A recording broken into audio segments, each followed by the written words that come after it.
Сәлем баршаңызға. Мен сіздерге бір жасағаннан ақ шығатын, барша адамдарға бірде ұнай беретін жаңа жылдық шырша тортының рецептінен бөлісетін боламын. Бұл торт жаңағы балды торттың рецепті бойынша пісіріледі. Каналға тіркеліп, лайк басуды ұмытпаңыздар. Бізге ең алдымен астық қалың ыдысымызға 2 жұмыртқа, үстіне қант қосып, венчиктің көмегімен бір араластырып аламыз.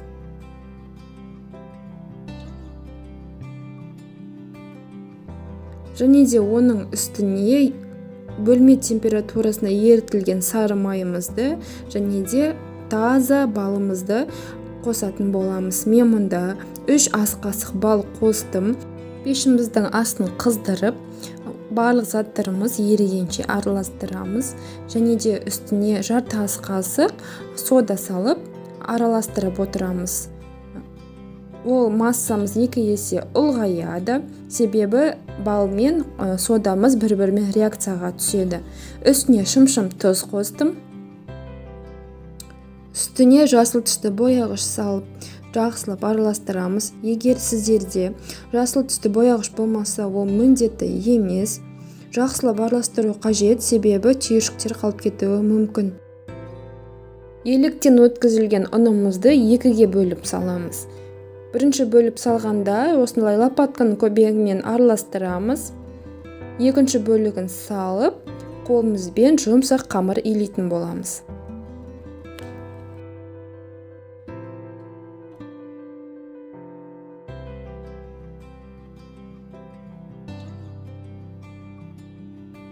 Қамырымыз өте жұмсақ болуы қажет. Және де дайын болған қамырымызды пленкаға салып, мұздатқышқа 2 сағатқа немесе 3 сағатқа қойып қоямыз. Шырша тортымызға пішін беру үшін мен осындай трафарет қолдандым. Бұны мен компьютерден шығарып алдым және де жан-жағын кесіп аламыз. Мына қамырымыз 3 сағаттай тұрды мұздатқышта. Осыны теңдей 5 бөлікке бөліп шықтым. Кесілген қамырларымызды видеодағындай етіп дөңгелектеп аламыз.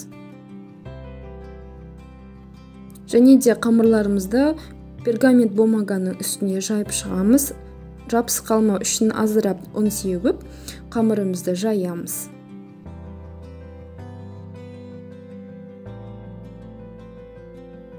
Жайылған қамырымыздың үстіне трафаретімізді қойып, жан-жағын әдемілеп тұрып, тегіс етіп кесіп аламыз.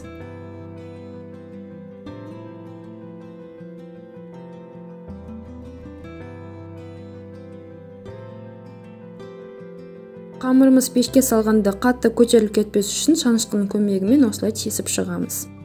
Қызып тұрған пеште 5-6 минут пісіріп алатын боламыз. Менде 8 дана шықты, себебі жан-жағында қалып қойған қамырларды да пісіріп алдым. Ендігі кезекте крем дайындаймыз. Бізге қажет 33 немесе одан жоғары пайыздық сливки қажет болады.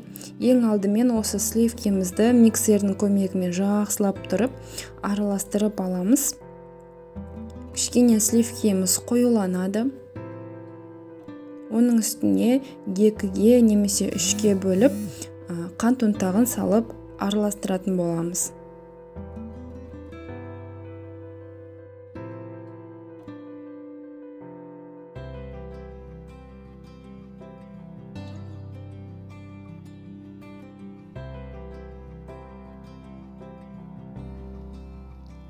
Біздің массамыз қоюлана бастайды, және де оның үстіне творожный сырды да қосып,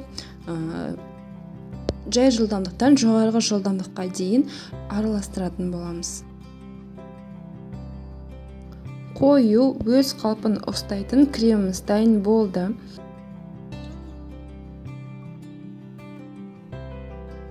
Кремімізде осындай вупипайдың насадкасын қолдандым. Оны кондитерлік қапшыққа салып, кремімізді де оның ішіне салатын боламыз. Және де тортымызды жинай бастаймыз.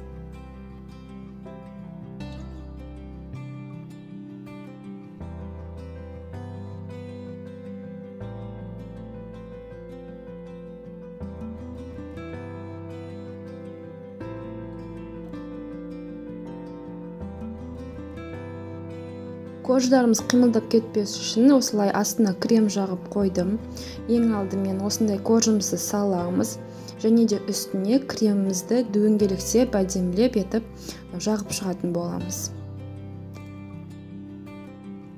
Қалауларыңыз бойынша кремге жасыл түсті бояғышты қосып безендірсеңіз де болады. Осылайша корж крем етіп тортымызды жинап шығамыз. Мен кождарды теріс қаратып қойдым, себебі жиналғанда өте әдемі және биік болып көрінеді.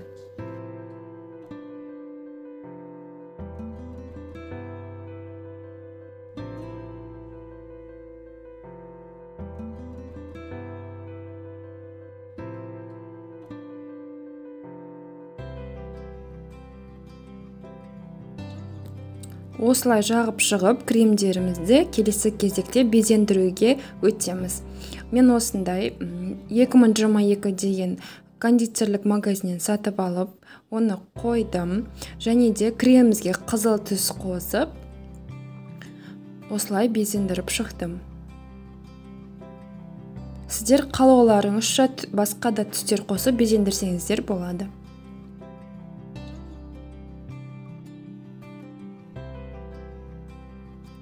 Және де кішкене қалып қойған қамырлардан осындай қар тәріздес формада кесіп алдым. Және де оның үстін кондурмен боядым. Осылай сәндесеңіздер де болады. Немесе өздеріңіздің фантазияларыңызға байланысты ерекше етіп сәндеулеріңізге де болады. Осы рецептпен жүрек тәрізді немесе басқа да сандарды пісірулеріңізге болады. Қараңыздар, өте әдемі болып шықты. Осындай торттарды сіздер дастарханға қойсаңыздар өте керемет болып көрінетін болады.